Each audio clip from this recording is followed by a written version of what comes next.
You're listening to the RFBL Report with your hosts, Bear and Pat Downsky. I only realised when I was up in Wolverhampton, the New Forest owner is an absolute cuck. Truly, the rich get richer. Juice, because I only drink juice. We got some typical Peking bullshit. Here comes 5th place New Forest. He's cagey, he gets on base, he's a consummate pro. Warning, things are about to get weird.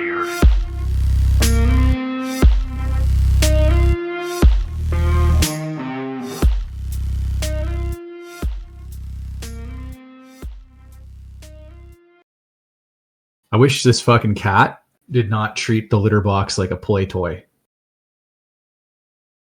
Is that we just started, eh? That's the exceptional. Greetings, salutations. Welcome to another one of the RFBL Report with Baron Bat Downsky. I'm Bat Downsky. Joining me, you could probably guess it, but it's this guy. Finger guns. Yeah, but we're here. It's the playoff edition. We have a regular season. It has gone. We've gone through all the way through to the end of the painfully long regular season. We've done even the wild card. Some surprises there, perhaps. Got through the wild card series, and now we are ready for the real playoffs. Bear, give me a breakdown. How are the Bears going to do in these playoffs?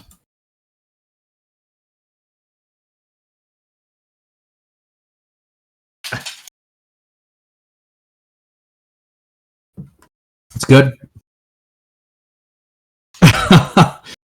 I will say that is impressive that you have 4 out of your 5 starting pitchers on the IR right now with long-term injuries. That's yeah.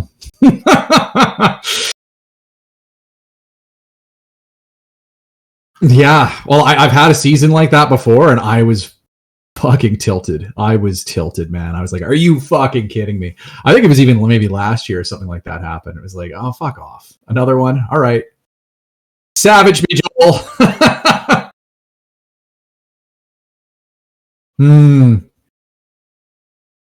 But what did we have any positives that we took out of this? Like,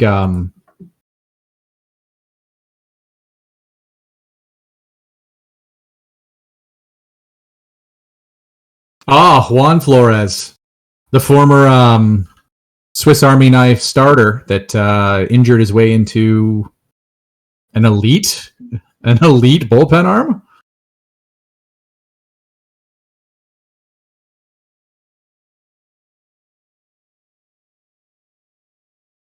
Yep, but Juan Flores had a bit of a coming out party, and like it looks kind of sustainable. A little sustainable. He might allow a few more runs next year, but he should still be a quality arm. It's not like he took a massive leap forward in K per 9, right?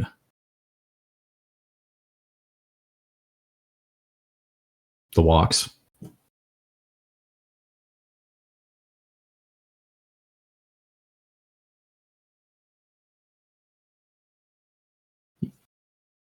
Yeah, he's got a bunch of plus pitches. Like, he's got a bunch of plus pitches, but he doesn't have anything that's, like, truly elite, you know?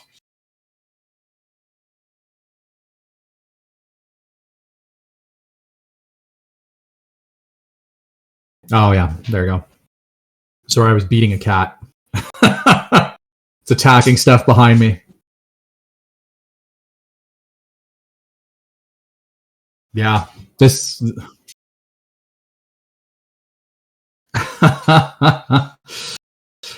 Oh, shit. Good Toronto boy. I just claimed a good Toronto boy off waivers. I got Frank Arnett from Scarborough. Don Cherry would be proud. I kind of looked at it. I was like, good Canadian lad. Has some pitches. Let's see what happens. Because anything can happen. We're in the playoffs. And the teams that did make the playoffs, a little bit surprising. Couple runs towards the end. Kirkland was a runaway winner in the Pacific. The Pacific, competitive once again. Probably the best division again. Everybody above 500. There's no other division that can claim that. Although the Euro division's close. Redondo unlucky. Castlegar lucky. LA injury prone. Kirkland elite.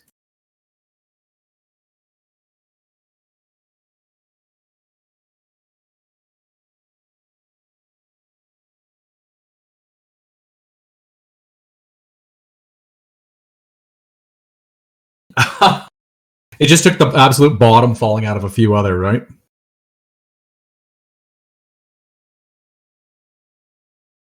But now we've got the series that we've got them here. Let's take a look at the playoff tree right now. And we're seeing it's going to be a Castlegar Kirkland series, Springfield, Chicago, Cape Breton, Kyiv, Pyongyang, Peking. Where do we want to start?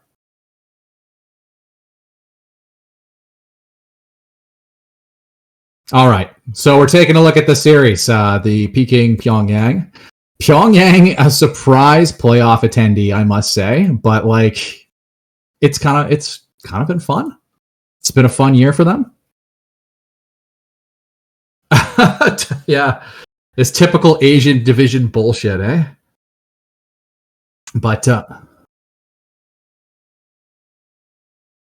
yeah, well, like I've been talking about this team for a while. Not in the sense that like they're super good, but like they had a good season. They got some guys coming forward. They got some young players that they're integrating in. Some good production out of Israel Cruz. That was a difference maker for them. Elliot Trainer continued with another strong season. And they brought in some hitters, and the pitching was very strong all season as well. They were able to like actually trade Dong Mu Win, and he was still like that was an arm that they could part with and still have a really strong rotation.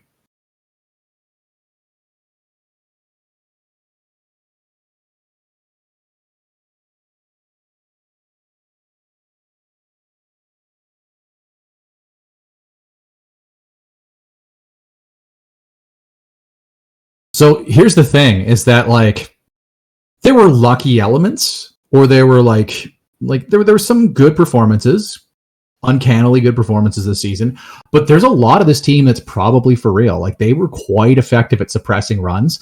They were just a little bit behind Peking in that they were in the top like part of the league for runs against. The offense was good enough. So like I think in this series, I would pick Peking to win this. Peking was a monster this year offensively.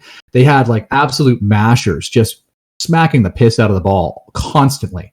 The pitching was not as good, at least on some guys that we expect to be. Like Pedro Alvarado had a bit of a trying season, but like they picked up Barajas, and that was a huge add for them. He was easily the best pitcher in the VL, I think, this season. And they're dangerous. I think Peking is the favorite, but if you told me that Pyongyang just played a couple close games and just shut it down, bullshitted their way through, I could definitely see it. I think this is closer than you would expect with a favorite and an underdog. It's a 55-45, I think, at best. But we'll see, right? Like, what do you think? Who do you think you give the edge here?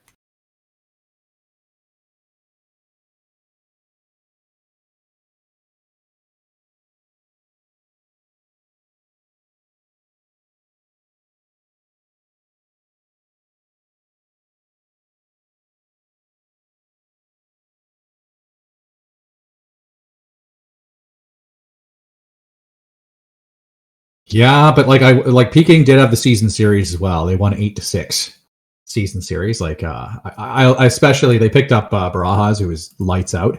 I don't think you need that many good pitchers to go on a run.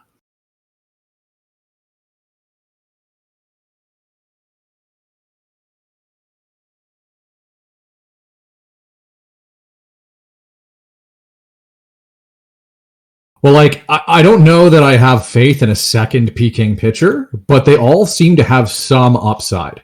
Like Scandal Fukui came back this year, had a strong season.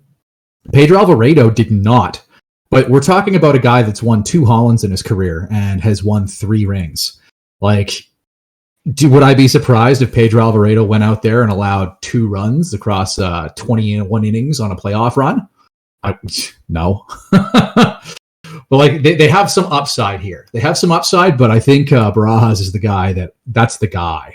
That's the guy that's going to drive the results. And if he has a really strong playoff and he's like unhittable in the games that he plays, that's a weapon, especially on a Pyongyang offense that's like, it's not bad, but it's not exactly a murderer's row.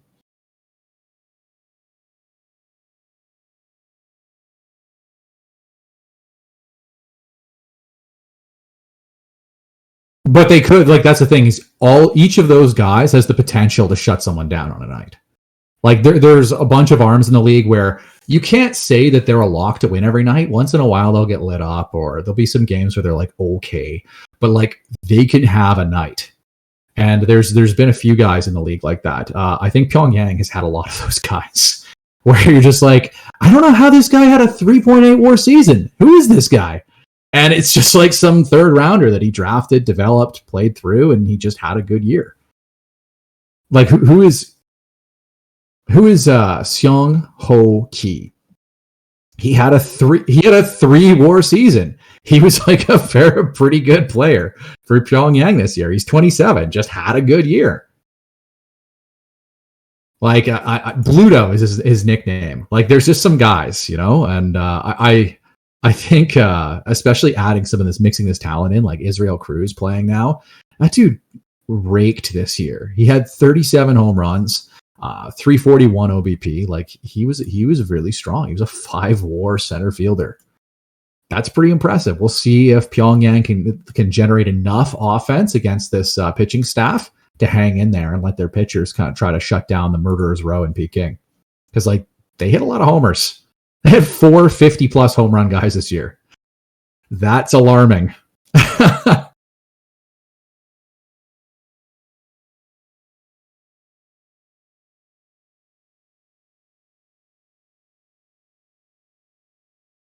I am a bashy team. The Castlegar is a bashy team. I feel like they have light people up with dingers potential, and Peking hit like 30 more bombs than I did. Like, that's a scary lineup. But like, as we said, we're going strength versus strength.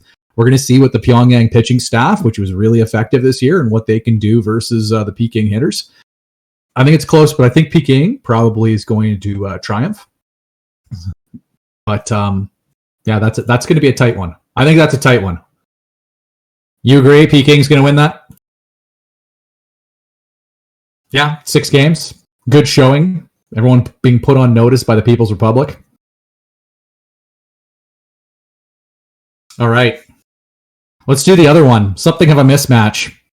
The first place versus first place. On paper, you'd have to think that Kyiv has a massive advantage here. Right? Like Kyiv versus Cape Breton.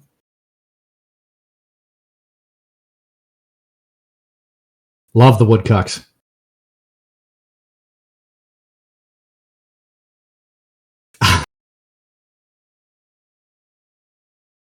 I'm just laughing because it's like, how much Pythagoras can a woodcuck cuck if a woodcuck could cuck Pythagoras? A +10 this year. That's a big one. They had a big outlier. They were -134 for run differential. The Pythag record there is 68.95, and they were a full 10 games better than that. They have the mystique. So I mean, like, we can say that Kyiv is the best team in the league, probably, like best record in the league, probably the best team in the league, had the best run differential in the league, like the best team. But the best team doesn't win every year. It doesn't often win. And if we look at this apparent mismatch, I'm wondering what the team versus team is. Like, did Kyiv just blow them up? Yeah, they did. 7-2 during the regular season. I don't know. I think I'm introducing controversy where it doesn't exist. Kyiv should flatten them, right? Right?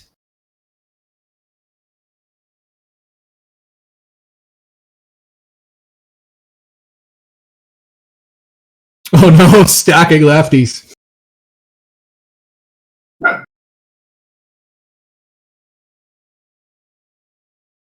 Well, I would note that Kyiv had like a pretty strong record. Like they had a 600 record versus left-handed pitchers this year.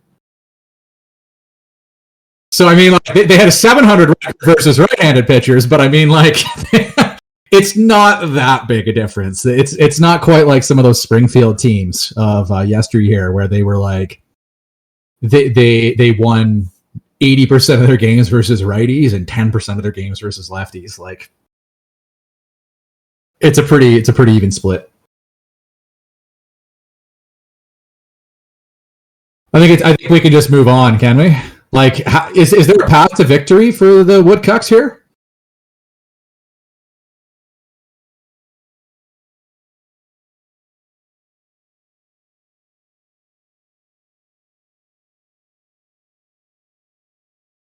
Yeah. So you want a Cape Breton moment, eh?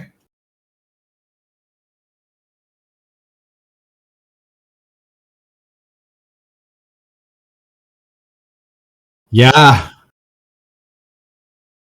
I mean, Mike Plummer had himself a year. So, like, I don't know. If that guy hits a billion doubles, like, this seems so weird to say out loud. If Mike Plummer gets a double every time he goes up to bat, like, what do you think the odds are they can eke a couple out? Like, do you think that there's any chance with the heart of this order? Like, Willie Medina hit 36 homers this year. He was a 5-WAR second baseman. Like, Chow Yang Dong had a good season. He was worth something. He was about 20% better than your average hitter. Jay Dean has some upside. I guess that's a little bit different than the praise, hey? That's backhanded. Jay Dean's also a major leaguer. But like there's a little bit here, and the pitching staff looks pretty quality. They've got a guy that might have been a little lucky this season in Robert Lopez, but he had himself a year as their closer.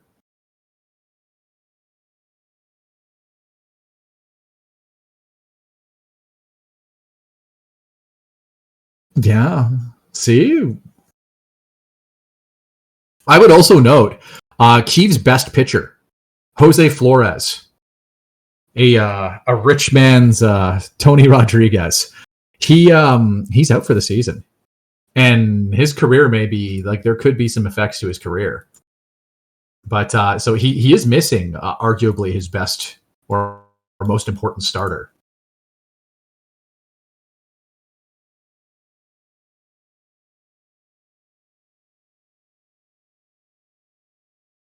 Dude, Pete Stevens?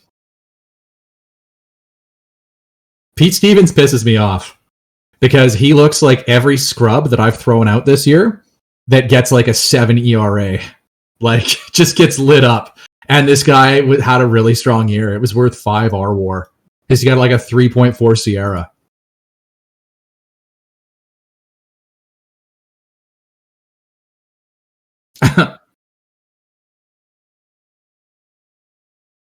Hmm.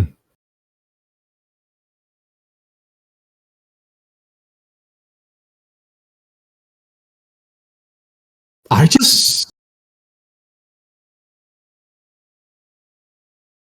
I just really like guys that have a Swiss Army knife disposition and like a bunch of pitches. Like, it's just fun to me to think of some guy out there being like, I don't know, am I going to throw the cutter or the sinker? What are we feeling today?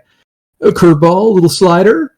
How about a fork ball? Like, it's just, I like that thematically. And then it also seems to be effective in the game.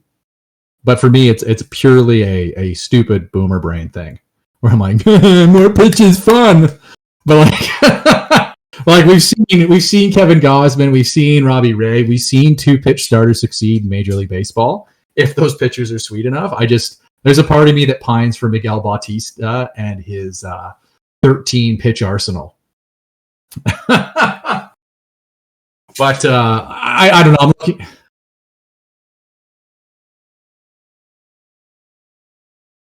No. There's a lizard part of my brain that just romanticizes that and thinks that's sweet.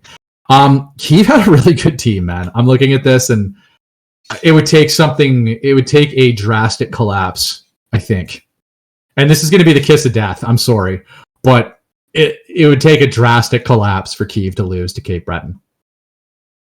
Like they have a pretty reasonable closer. Like, they still have a really strong rotation. Steve James, Rodrigue Mera.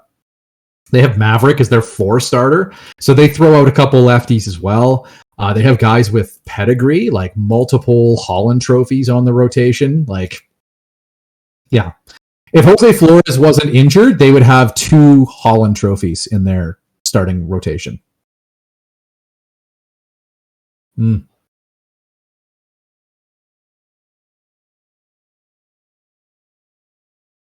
That wasn't with this core, though. Like, this is the core that won. Yeah, I'm just saying, like, this is the core that won. They've added Borja Yafrikov as another bat, and he had a great season. Like, he hit another 40 bombs. Like, he's back. And Yeah, I just think this is a really strong team. They have defense where it matters. Their catcher saved like 14 runs this year with his framing. Like Shuka Dai, he's probably the best catcher in the VL, maybe in the entire league. Like he's very nice. Very nice. Very nice. My wife. Okay, now we got that out of the way.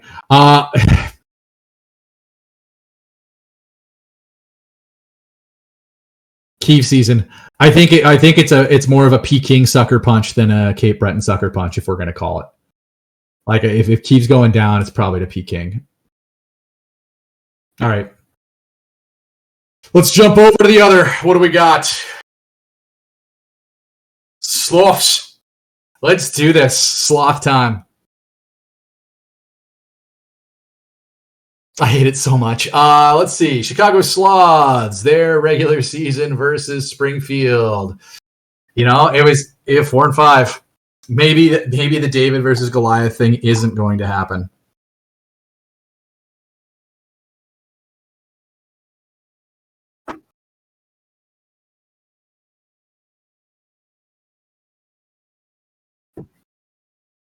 Yeah.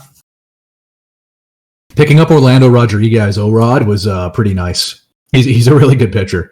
I think that was a nice ad. His results haven't quite, like, he didn't win a lot of games for the Sloths down the stretch, but like his underlying numbers were good.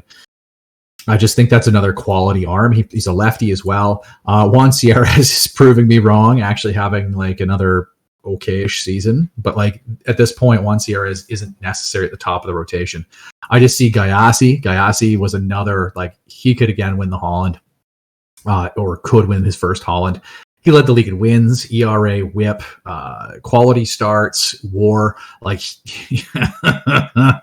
that's a thing. When you know your number one guy has like a 90% of winning that game, and then you throw out your number two, who's like extreme ground ball, throws 100, left-handed, has breaking stuff. Like you have that 1-2 that you need that can drive results. We saw it with that Rain City run, and I feel like Chicago could be this year's Rain City.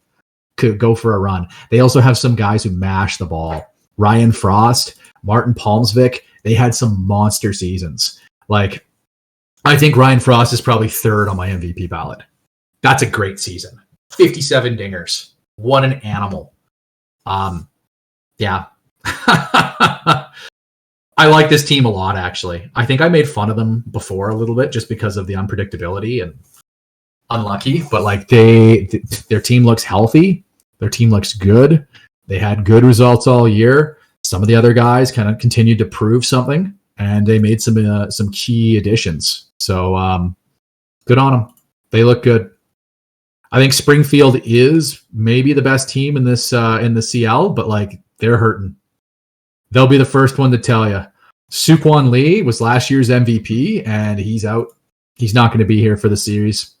Might not. They would have to make the World Series for him to have a chance of being back.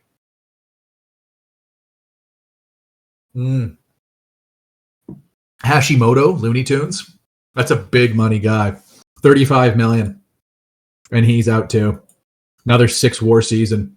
And he's not going to be back for this series either. Rupert Krause. He's a reasonable, like a good depth piece. He pretty good player. Puts the bat to ball, plays okay defense, would play second base. He's out too. So like they're really having some trouble filling that second base. Do you think this team's in trouble? Fair.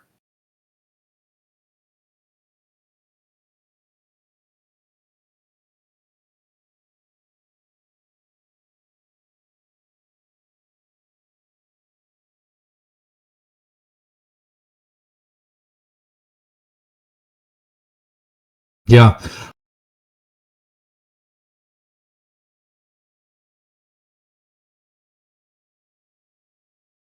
Yeah, but like the thing is that if you squint hard enough, it's he's not really the number 2.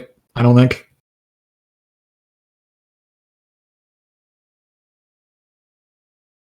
I know, but I mean, like if you look like Klassen, kind of he pitched more innings, he had better results. Like there's other guys here that are probably Yeah, Alcala, who was really good in the as a reliever this year, but now he's starting games in the playoffs. So we'll see how that goes.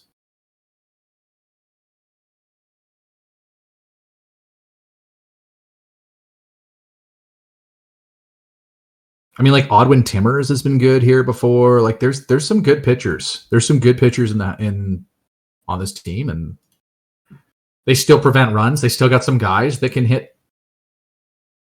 Oh man, sorry, I'm just looking at the team again. Yeah, they got some guys that can hit okay. Like the Chicago, like with Lee and Hashimoto out.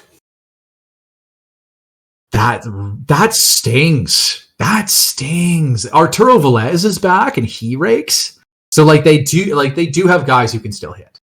Like Arturo Velez can steal a season. That's how good he has been like in the past. Like we're talking about a guy that he would keep winning these awards, but he misses a lot of games. He played less than half of the games this year.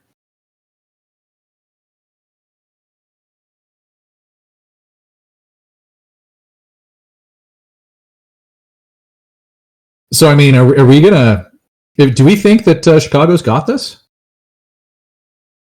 I think Chicago's got this. Just looking between the teams, like those injuries, that's going to cost Springfield this series. Because like if you look at the rest of this lineup, like without those other guys, just pitch around. Just don't throw to him. Give him the Aaron Judge. Just don't throw to him. Okay, Juan Velez, Velez is up. I guess there we go, ball 4. And Robert Aguirre hit into a inning double play.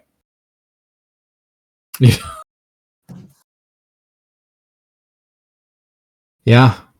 It's unfortunate because that's that Springfield team real good.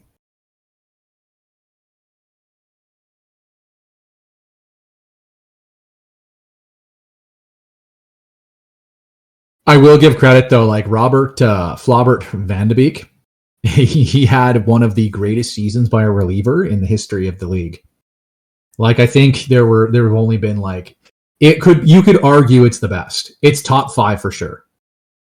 Like he had a season approximately like a Jim Doran, Olvi Nielsen, Okamoto level. Like guys that are in the Hall of Fame. That's who has these kind of years. So like he does have the best closer, the best relief pitcher in this series, and that guy could be an absolute weapon.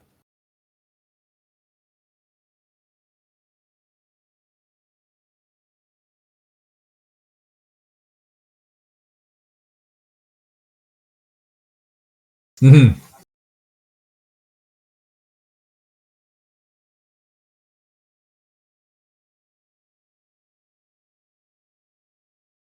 Oh yeah.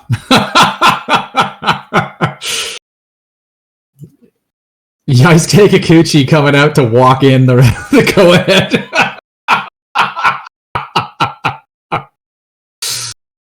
Oh, I made myself sad.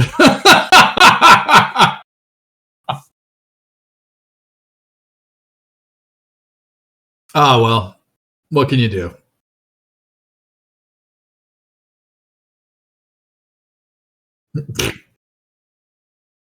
Yeah, thank God. Okay, so let's. So we think that Chicago's got this, eh? You're the Sloths, baby, or is it? Because we have our next series. We have Kirkland has the home ice. God, I got hockey brain. Has the home field advantage versus the Gar. I think Kirkland probably wins. Like they won the season series. It was 6. Like Kirkland had an 8-6 record versus the Gar this year. But I should note that I think they got swept late by the Gar. So what's the story there? What's the story, Wishbone?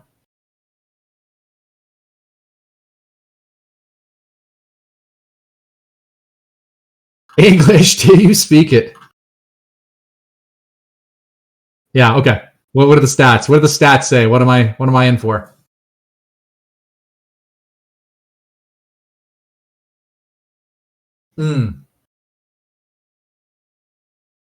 Yes, and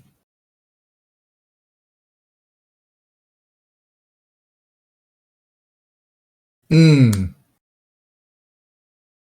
Yes.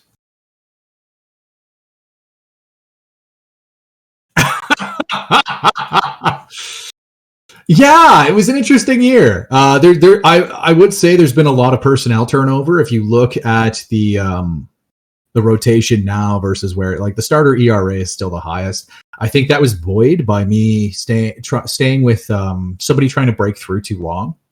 Like I had a guy. He turned into a kind of a good prospect through a TCR boost when I got him from Newfoundland. And I really thought that he could be at least like he was one of those guys that has 6 pitches.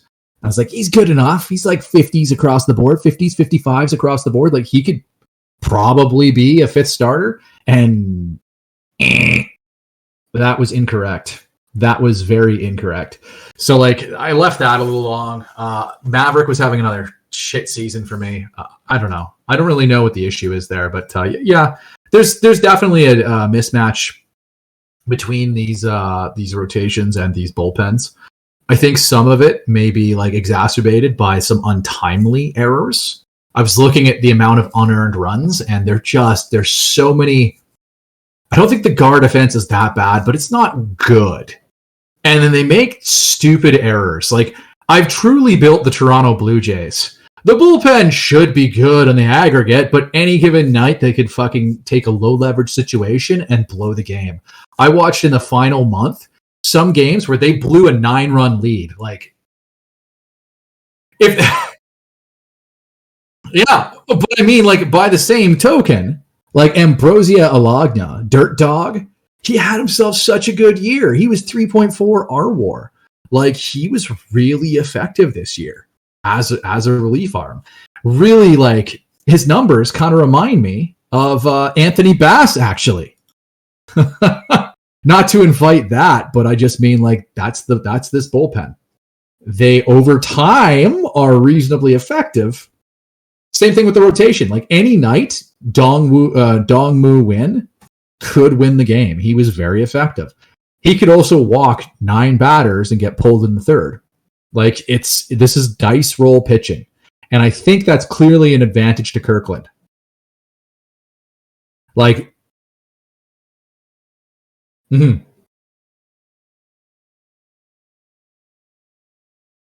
Mm-hmm. Why would you wish that on me? Well, I'm boned. But yeah, no. Yeah, there you go.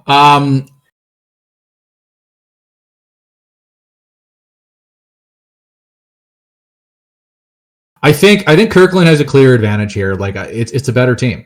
It just performed better. It's a better team. There you go.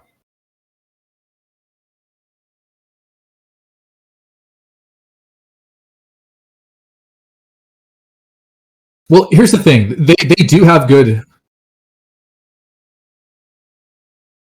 That's where I actually don't think they have the advantage that it looks like on paper. Like I will talk highly of this Kirkland bullpen. Like look at the guys. He acquired Taiho Tao, who has had a ton of saves. Like I had 36 saves this year. He had 37 last. He had 40 saves the year before. Like I know he's not like the elite guy, but he's a quality bullpen arm because Powder's out, and Powder was having himself a hell of a year. But like Tao Armendariz has been very strong for a while. He was uncharacteristically shaky this year, but that dude has been worth 2 WAR a season for Kirkland coming out of the pen. Like he does have a pretty deep pen. Adding Ricardo Flores from Rain City, that was a good add. He won the Holland last season. He could win it again this year. I think Gayasi's been better, but like Flores was real good. He was basically a 5 WAR starter. He doesn't walk guys. He doesn't allow home runs. He strikes out a ton of guys. Flores is scary. Flores is super scary. I would expect the Gar to lose games that Flores starts in. That's a problem. Fernando Creponi has been really effective in Castlegar. He pitched there last year and was actually lights out. So, like, this is a guy that's been pretty good. He could struggle with the long ball, but he has 4++ pitches. He's lefty. He throws 100. I think Craponi's really good, and I think that's a problem.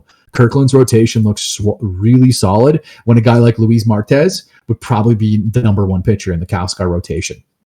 That being said, if these games turn into ugly slugging affairs, we just saw versus LA what happens. Lest we forget the 7-run eighth inning that just broke the Los Angeles team. Yeah. They like that. Here's the thing about the Gar. They gave back 5 the following inning, but like they scored 7 and it was enough, right? Like this team its lineup is designed to punish you. And like LA was not a bad pitching team this year. They were missing some guys, but they have good pitchers, and Castlegar ripped them up. So, you're coming into a situation where a bunch of the Gar hitters are hot. Does that have a massive impact? How guys are trending?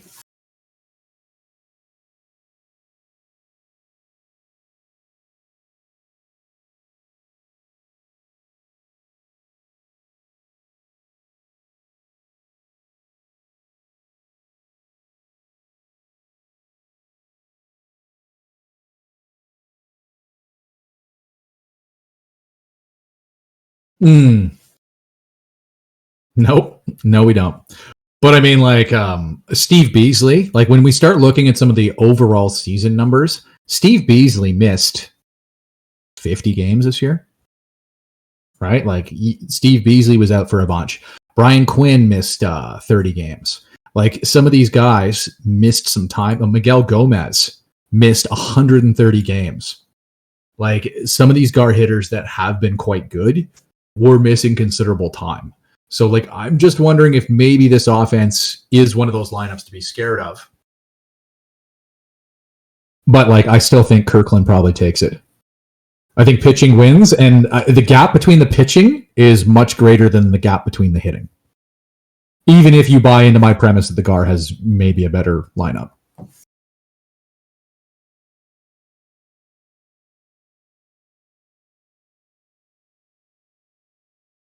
Yeah. But no, I don't have a but. I'm just happy. I'm happy Steve Beasley made the playoffs, man. I'm happy Steve Beasley's here. He had a great first series, just so we know.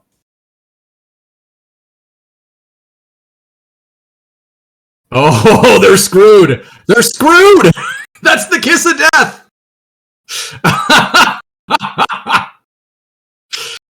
Oh, shit. Yeah, but like I think this will be an interesting series. My prediction is somebody's bullpen blows it. Castlegar makes many errors. A couple games will be like a couple games are going to have some dingers. There's going to be some dingers, and it could be either team that goes on a dinger spree. But like, I think this is going to be a fun series. I think Kirkland will probably edge him out, but like if it goes the other way, some typical Castlegar BS.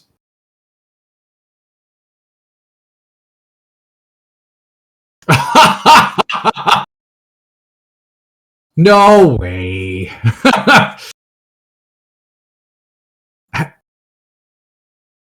I think I can get behind that. Oh man, I would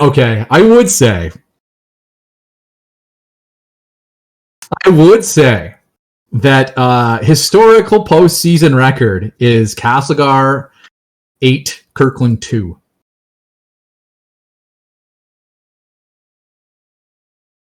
I don't think I buy into that. Like, I don't think I buy into, oh, wow, 6 years ago, Castlegar sucker punched him. Like, most of the players from that are gone. Like, there's like 4 guys on each roster that were still on that team. But I just mean, like, that's a fun little story. It'll become a real thing. Like, it'll become a real thing if the Castlegar somehow wins this series.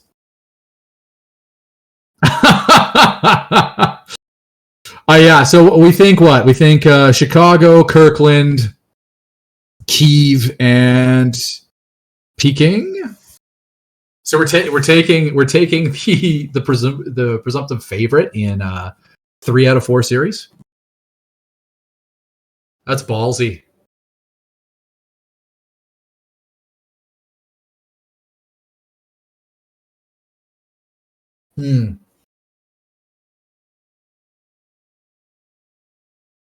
No, I gotta go out. I gotta do a different prediction.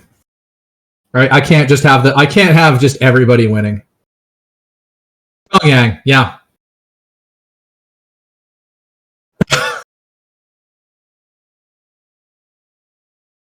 I don't know. Like I think Castlegar Kirkland's closer, but like I'm not an unbiased source. yeah, there you go.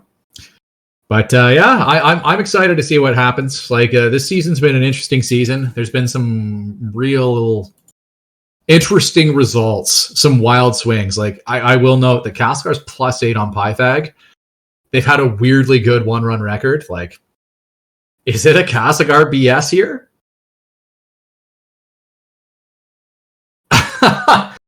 Castlegar made the World Series without going through the Bears.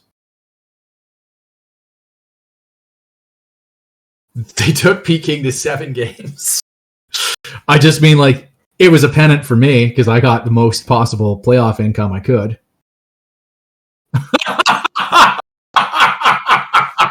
That's the real pennant. Like, fuck rings. My owner made $60 million. Woo!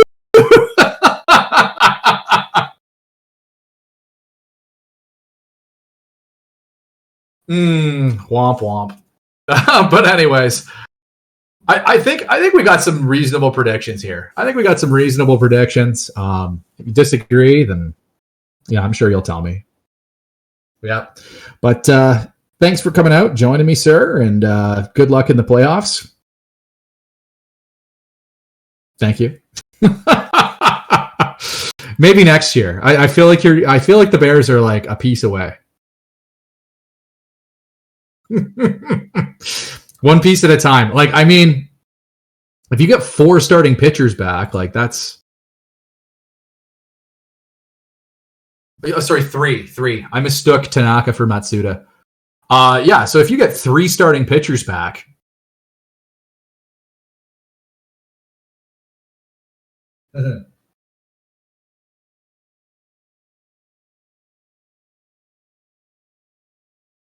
yeah. Well, at least Case Villa had a perfect game. Or no, a no-hitter. Man did not have a perfect game. But yeah.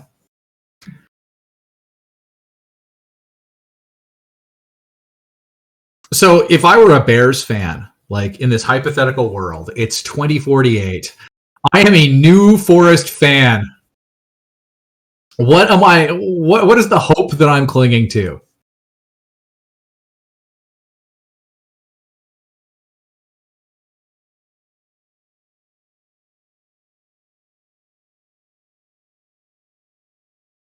Yeah, that's probably one thing.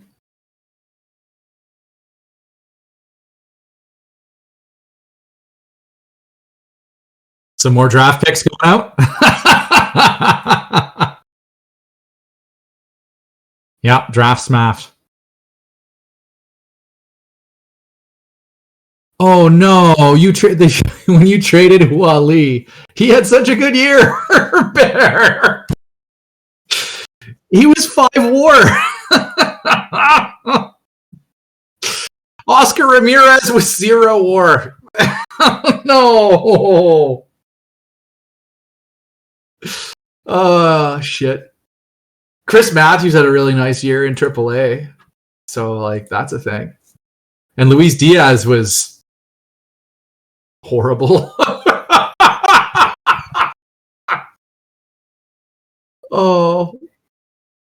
Oh yeah, I know it hurts. It hurts.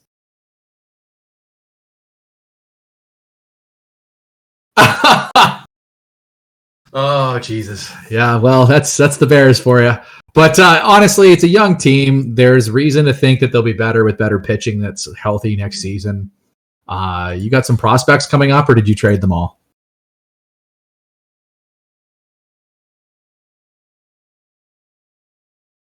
Yeah, and you got some long range guys with some offensive upside. Like you look like Barajas looks like he can hit. Lee, Villa, like you're getting there. Villa, I guess, probably based on where he's from. Yeah, the Dominican Villa, probably. Yeah. Oh, so the Bears have prospects. They're just like 5 years out. Yeah. See you in 5 years. But yeah, it could be shit. But thank you for joining me, sir. Thank you for doing this once again. Thank you for listening if you've made it all the way to the end of this 6-hour episode. And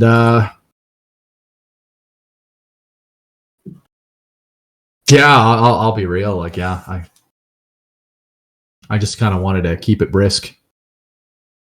Keep it brisk. Oh, of the whole thing? Oh, shit. Do we normally do that? Okay. My bad. Oh, God. Maybe we should just do the whole prediction right now and then peace out. Okay, so Chicago, Kirkland, Kyiv, and Pyongyang. Kyiv over... Yeah. If Kirkland gets past the Gar, I feel like they got a good shot at the ring. I don't know. I feel like Kyiv's going to get sucker punched. It could be. I don't even know if it's a sucker punch if it's Peking, but like I feel like Peking or Pyongyang, whoever wins that series, will probably sucker punch him. It's feeling. It's a gut feeling. And the thing is, if it's wrong, then it's good. I bless them. I bless them by saying I expect them to lose. It was all because of me.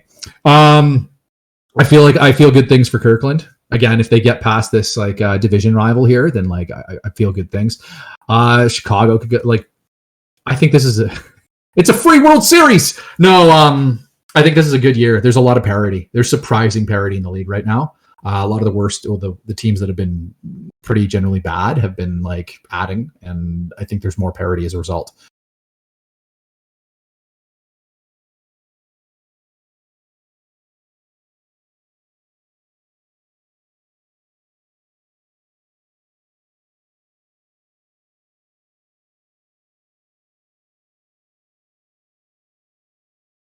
Yeah.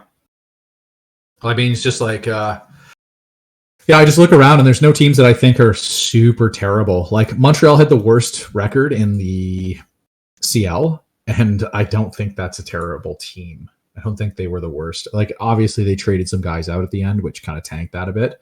But like, I don't know. I see that team and like Jesus Garcia had 51 dingers, man. Like that guy had he had himself a year. It's like, I don't know. I don't even think that's that bad a team. Like, these are not the teams are not as bad.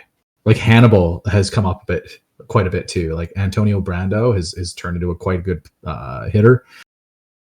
Their rotation, like some of the guys did not have expected seasons, but like Donovan Selkin coming back from injury is huge. They have a great bullpen. They got raked over the coals with injuries a bit. Like the team is not as bad as it's been in recent years. Obviously, the Atlantic took a big hit. We do not talk about the Atlantic. And there's some other teams, like Beijing didn't have an amazing year. It seemed like people could hit, but like the pitching or something went wrong there.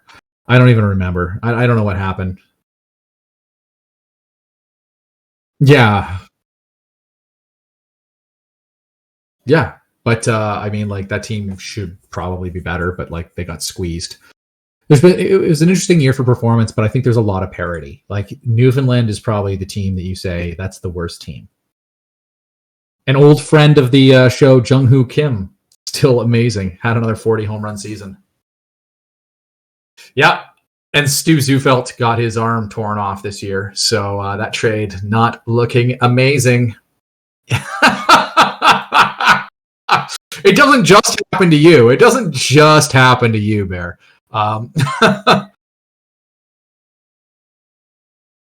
Yes, fair enough. Okay. But no. Thank you for joining me, sir. Thank you to anybody who made it to the end of this to hear us ramble on about Make Believe Baseball. But you're the reason we keep doing it.